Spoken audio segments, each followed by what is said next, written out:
Good evening and welcome to Late Edition. A huge leak of confidential documents has revealed how the rich and powerful use tax havens to hide their wealth. Over 11 million documents have been leaked from one of the world's most secretive companies, Panama's law firm Mossack Fonseca, known for its factory-like production of offshore companies for its clients. The leaked papers are called the Panama Papers. On the day the first set of disclosures were made, the government announced a probe by a special multi-agency group to probe all cases of Indians setting up offshore entities in tax havens, and declared that action will be taken against any unlawful accounts held abroad by Indians. RBI Governor Raghuram Rajan said that the RBI is part of the investigative team that is going to look into this matter. He also said that it is important to note that there are legitimate reasons to have accounts outside, and the investigation team will see what is legitimate and what is not. Tonight we will discuss the importance of the Panama Papers, even as the government is cracking down on black money.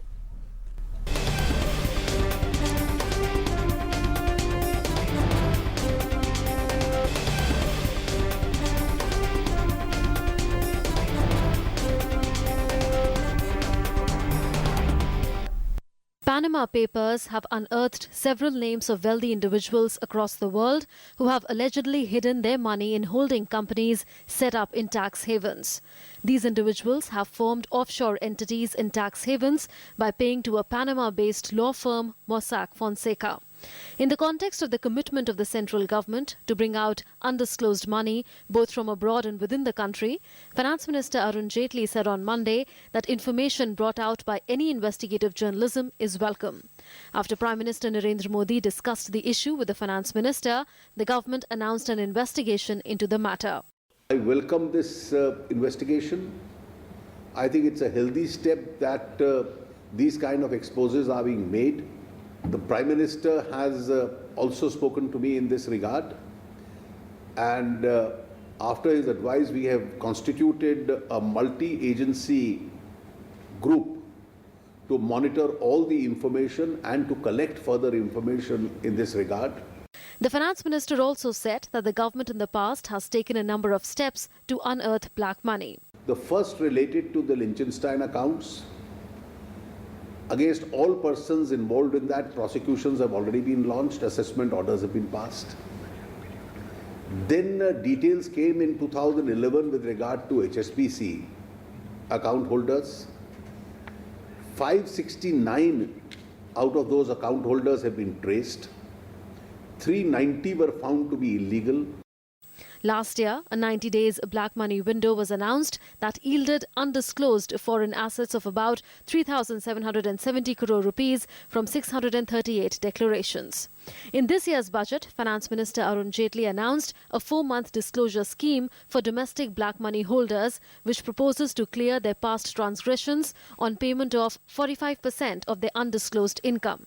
After the government on Monday announced a multi-agency probe to investigate the over 500 names in the India list, RBI Governor Raghuram Rajan said that the legitimacy of foreign holdings of Indians will be examined. We are obviously part of the investigative team that is going to look into these matters. It is important to note that there are legitimate reasons also to have accounts outside. The LRS scheme allows you to take money out. We have to see what is legitimate and what is not legitimate. But that's a process of investigation that will take place. Tax evasion and money laundering are serious crimes in most countries, but with over 11 million leaked files of the dubious Panamanian law firm to be probed worldwide, truth will take time to emerge. Bureau Report, DD News.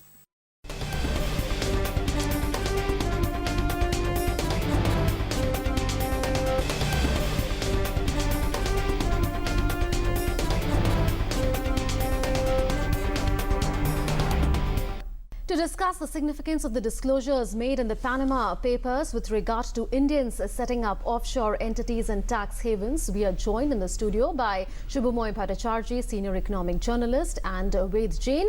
He is former president with the Institute of Chartered Accountants of India and a taxation expert. I welcome both of you to Late Edition. Shubhamoy, I'll begin with you on what's the relevance of the Panama Papers in the context of the black money debate in India? Interesting.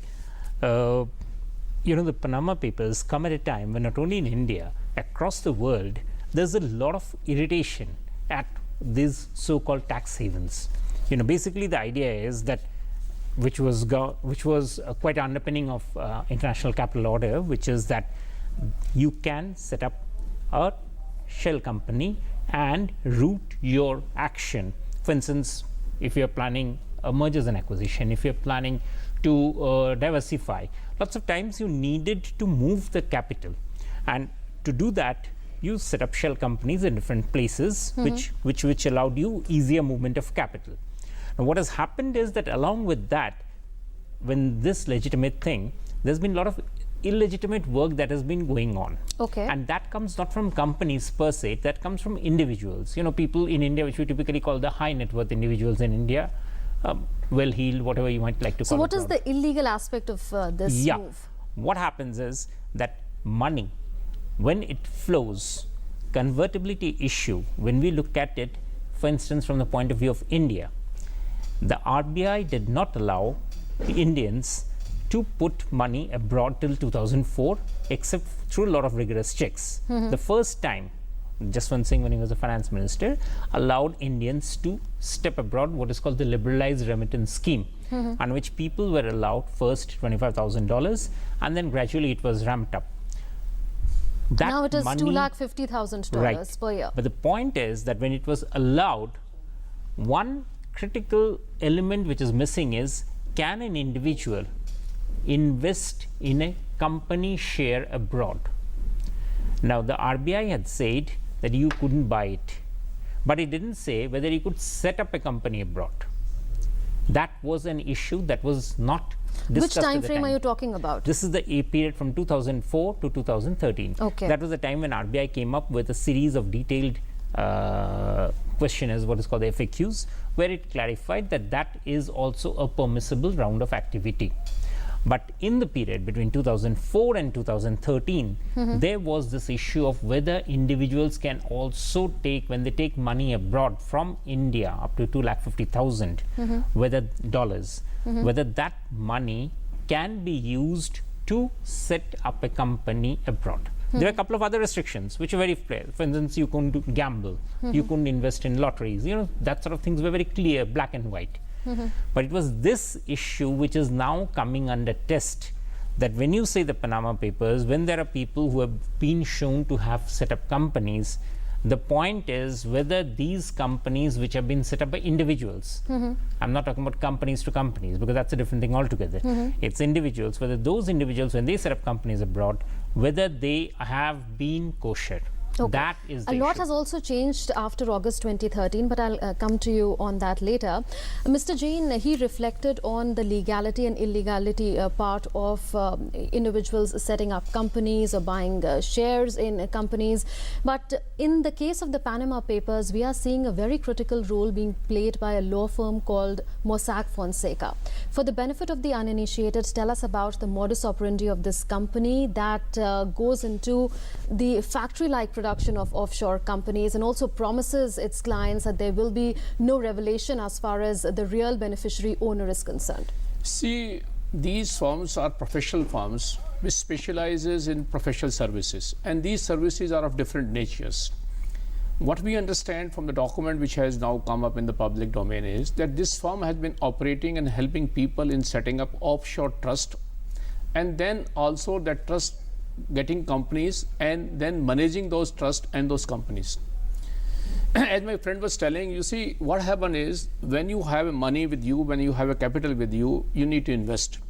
Now there are two ways that you can get the money: a legitimate money which you have earned from your sources, on which you have paid taxes, and there can be a money on which you have not paid taxes, which is called undisclosed income. You want to put it. And when you have an option and you try to work it out and putting money in a country where the tax laws support you, that there is no tax on the money which you brought into that country, and also there is no tax on the income which you generate from that money. Which is why they are tax That's why they are havens. called a tax haven. And the third and the important factor in those country is that there are rules which prohibit from sharing of information. There is a complete, but which is non-transparency in sharing of the information with the other world, other countries. So those countries are preferred. So now these professional firms get established in those countries and help rich people, high net worth individuals, as well as big corporates also, in managing their trust, setting up their trust, setting up this company. Now, this company which we are talking about, Mossack Fonseca, now this professional firm was a popular firm with all high individual net worth, because they have been able to win the confidence of the people around, okay, that we will be fully non-transparent to the other countries. You will maintain secrecy. Complete secrecy, and at the same time we will be able to manage your funds, and we will create a trust. And how this operation is carried out? If somebody, say in a country in India, want to set up a trust in this country, Panama, what they will say, they will approach this firm, and this firm will create a trust, and they will become a settler. And the money moves in from one country to that trust, and the beneficiary is the person from whom the money is flowing in, because the beneficiary, he is the beneficiary. So his name comes up in the trust only, that all the benefit from this trust has to flow to that beneficiary, particular individual or a group of individuals. Whose name is never revealed. His name is now, and the second, what happened is, now money having come into the trust, now this trust set up a company, and this company is set up by these Mossack Fonseca. They will get the company incorporated in the country wherever they want, because tax haven country, and then they will become a director. And this trust will be the shareholder. The 100% shares are held by the trust. All benefit come to the beneficiary, and these Mossack Fonseca provide with you the directors to manage those companies. Okay. So whosoever people is there, so everybody was approaching this Mossack Fonseca, as we see the list which has come with large number of people, and they were arranging the fund and putting all this money on transparency. So that's about the modus operandi of Mossack Fonseca. What has changed vis-a-vis RBI norms since August 2013? What's now happened is that RBI is now allowing Indians to say, fair enough, if you want to go abroad and use your money, for instance, to set up a company, we would allow that. So that is something that is what currently these guys are doing. RBI is sort of saying, yes, fine, that's fair enough with me.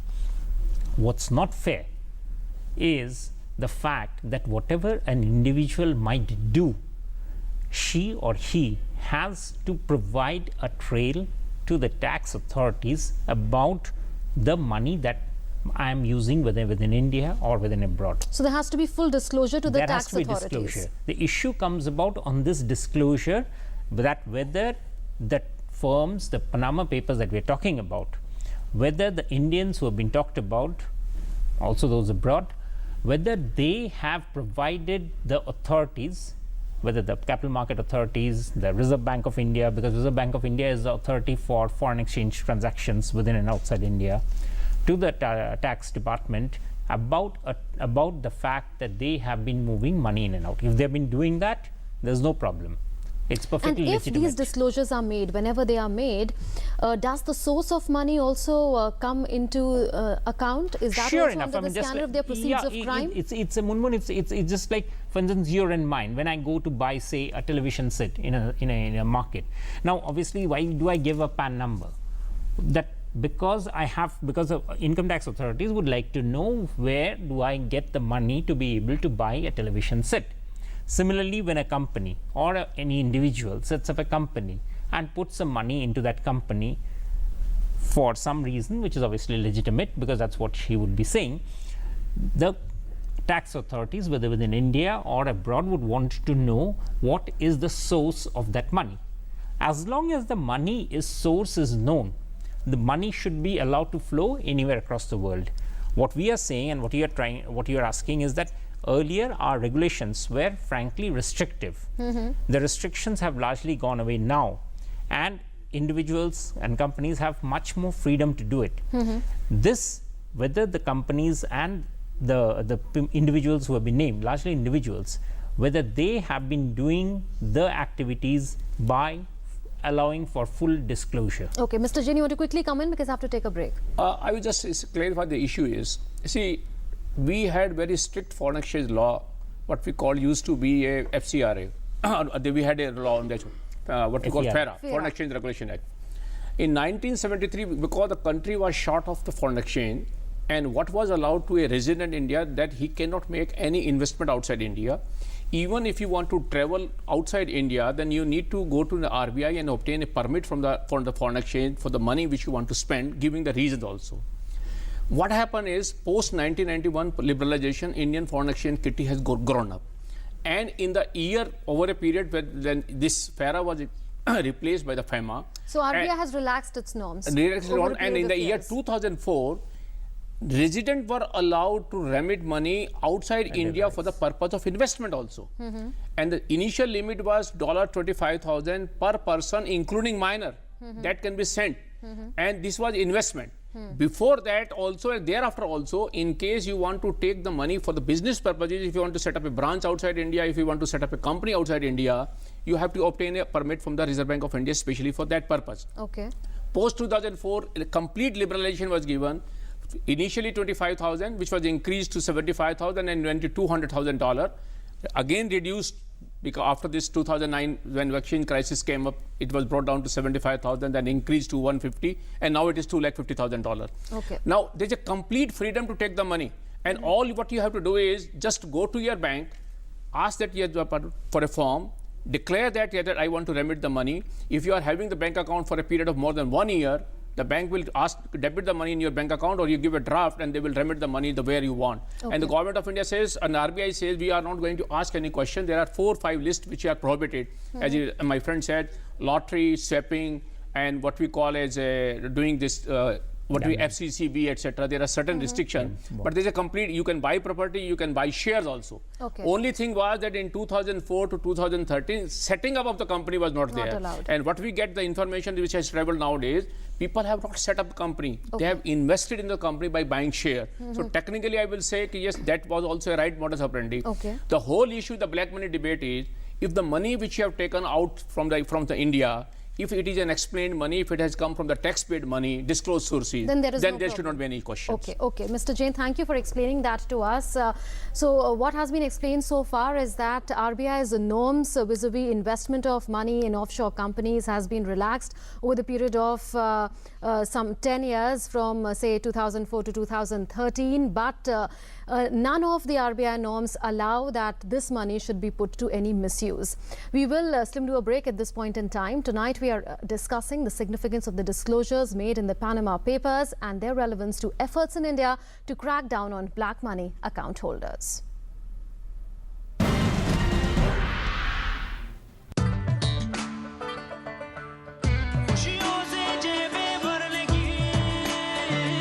अब सिर्फ 31,000 रुपए में खुशियां घर लाइए। Bajaj city 100, खुशियों का jackpot. सांसद के मार्गदर्शन और ग्राम वासियों के सहयोग से हमारा गांव बने आदर्श गांव। हर जगह हो साफ सफाई, पक्की सड़कें और भरपूर हरियाली। घर घर हो बिजली, पानी और शौचालय जैसी जीवन की बुनियादी सुविधाएं। बच्चों के लिए उत्तम शिक्षा, हर किसी को हासिल हो बेहतर स्वास्थ्य सेवाएं। युवाओं के प्रशिक्षण के लिए हो कौशल्य वर्धन केंद्र। सांसद आदर्श ग्राम योजना, प्रयास सांसद का, विकास गांव का। अरे वाह, हार तो बड़ा सुंदर है तुम्हारा। आर्टिफिशियल है क्या? आर्टिफिशियल? असली सोने का है। ढेरों डिजाइन्स में से चूज किया है मैंने। फिर तो BIS हॉलमार्क का निशान भी जरूर होगा। सिर्फ डिजाइन्स और चमक से नहीं, असली सोने का भरोसा होता है हॉलमार्क का निशान, क्योंकि सोना सिर्फ आभूषण नहीं है, ये है जिंदगी भर की पूंजी। जागो ग्राहक जागो।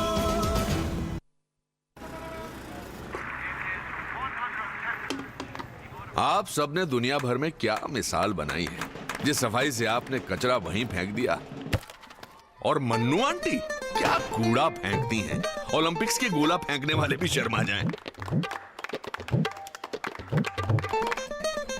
और ये देखिए, लक्ष्मी भाभी की सफाई तो गांव-गांव में प्रसिद्ध है।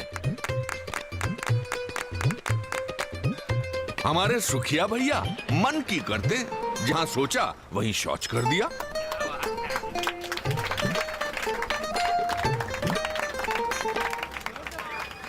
ये देश जो आप ही का घर है, उसे क्यों गंदा करते हैं?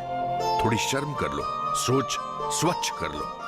अगर एक बार 125 करोड़ देशवासी तय कर लें कि मैं गंदगी नहीं करूंगा, तो दुनिया की कोई ताकत नहीं है जो हिंदुस्तान को गंदा कर सकती है।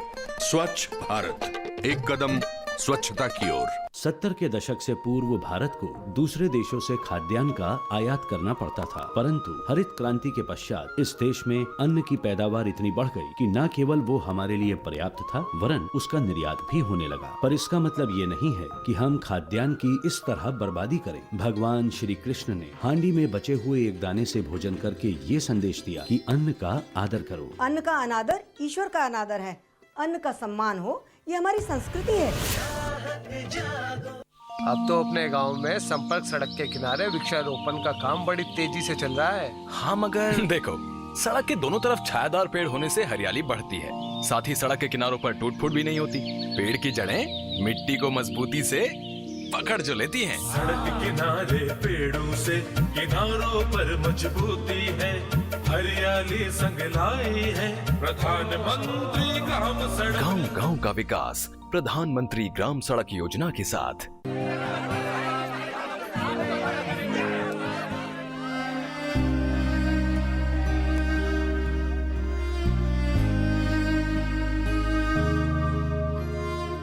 क्या बात है राशिद, फर्स्ट डिवीजन में पोस्ट ग्रेजुएशन करने के बाद भी तुम उदास हो? लेकिन सर वो सोच रहे होगे कि खर्चा कहाँ से आएगा। हाँ, चिंता मत करो, अब जिंदगी की दौड़ में तुम जैसे स्टूडेंट्स को पीछे मुड़कर देखने की कोई जरूरत नहीं होगी, क्योंकि अब तुम्हारे साथ है Maulana Azad national fellowship. Fellowship हमारे लिए सर? हाँ, तुम्हारे लिए और अल्पसंख्यक समुदाय के उन स्टूडेंट्स के लिए जिनकी सालाना पारिवारिक आय 2.5 लाख रुपए से कम है और जिन्होंने किसी भी सरकारी विश्वविद्यालय से जूनियर रिसर्च फेलोशिप या एमफिल के लिए आवेदन दिया है।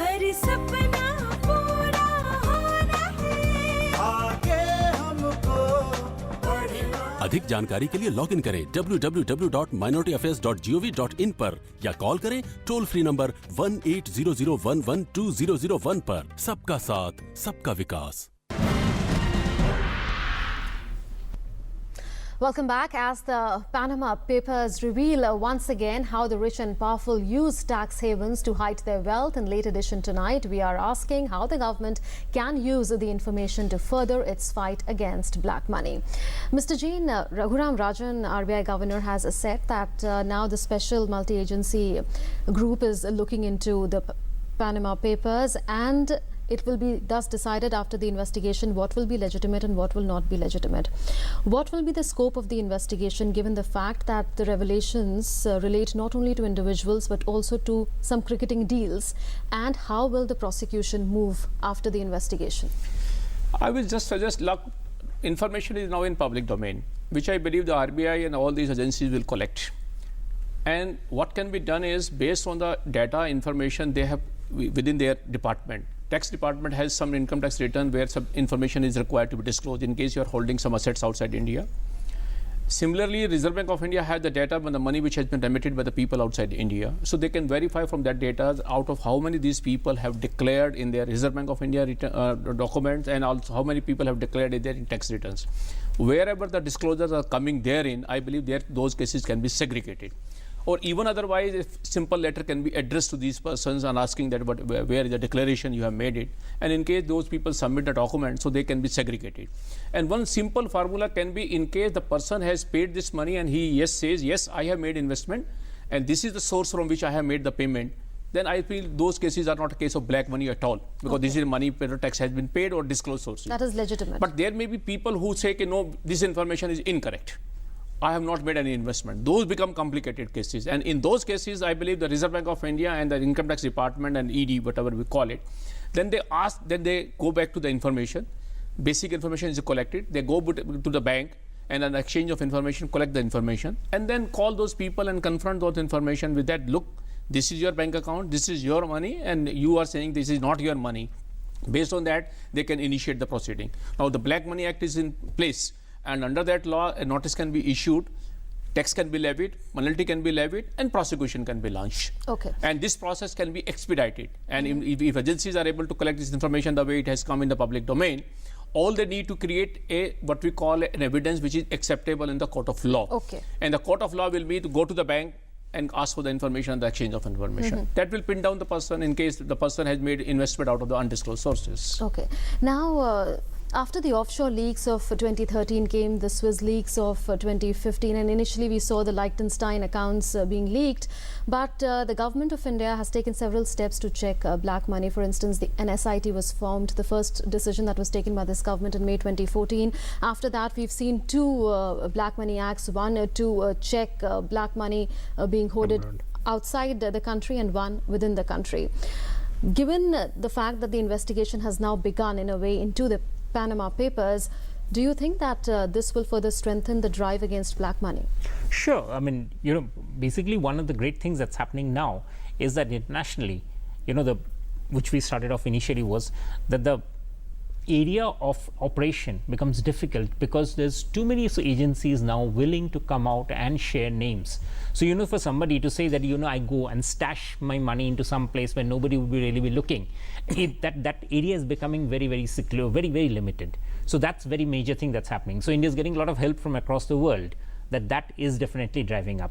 Secondly, the fact that the Black Money Act, which has come in, and basically the one which looks at money being sent abroad, that act will now be tested about how efficient it is in terms of ferreting out. Remember, these people, especially those, as Mr. Jain said, will be people, there will be lots of them who will be saying that, no, this wasn't my account. I really am not this person.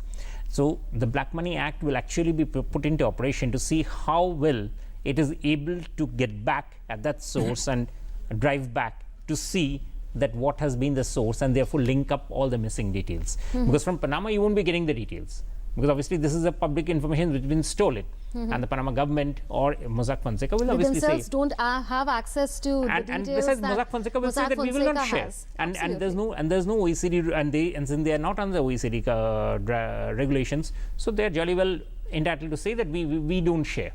So it has to be from our side. So it will be an interesting case study. So yes, it's a good opportunity to find out through these that how the Black Money Act comes into being and how it is made effective. Okay. My last question to you, Mr. Jain. Several international initiatives have been taken in order to usher into a more transparent regime. Yet we are seeing gaps in the process. Do you expect them to start being ironed out, say beginning 2017, with several G20 initiatives being put in place and the OECD looking at base erosion and profit shifting? I will say definitely yes, and I see the biggest advantage for any government drive against the black money from this episode will be, now this information has been leaked by an employee, as we read from it out, a lot of document has gone out from their document. So now over 11 million documents have been leaked. Now this should shake the confidence of the people who have been using such type of professional firm and the company for stashing their black money. Now, nobody is safe. Earlier, the assumption was, as I said, and initially we started that discussion, how these firms have grown up, because it was the confidence these firms were able to make and generate with a potential investor that their information is absolutely confidential and their money is safe. These are the two reasons why these have flourished. Now, with this information coming in the public domain in the manner it has come up, I believe every investor confidence will have been shaken by this time that he is not safe anywhere in the world. Even whether in a tax haven country or where a professional firm like this, the information can be leaked at any point of time. And as you rightly said, G20 countries, they have taken up initiative. America has come out with the FATCA. Now that information is now coming to the tax department. Absolutely. A lot of notices are being issued on that side also, where people have bought share in America and their dividend have come up in their account, where people have made investment here or there. All that information is traveling. So there's a big fight, I think, the government drive. And with this, the way the government is working and the way these agencies now will be able to come up, and I will believe the Black Money Act being in place, those people who have made investment out of the undisclosed sources, they are going to be in trouble. Absolutely. But at the same time, I would like to put a caution also from the industry and the business perspective. Those people who have made investment from the legitimate sources, they need not worry. And because keeping a foreign bank account is not a crime today, Absolutely. In case it has gone out of undisclosed sources. So those people should not be put to difficulty. Absolutely. And they should not be. But as far as tax evaders are concerned, a strong message going out from India and globally. Thank you so much, Ved Jain and Shubhamoy Bhattacharjee, for having joined us on Late Edition tonight. So with the government repeatedly talking about the need to track hidden foreign assets and wealth, and saying now that there are no holy cows for it, an expose like the Panama Papers can help take the government's anti-black money drive forward. With that, we conclude this edition of Late Edition. Thanks for watching.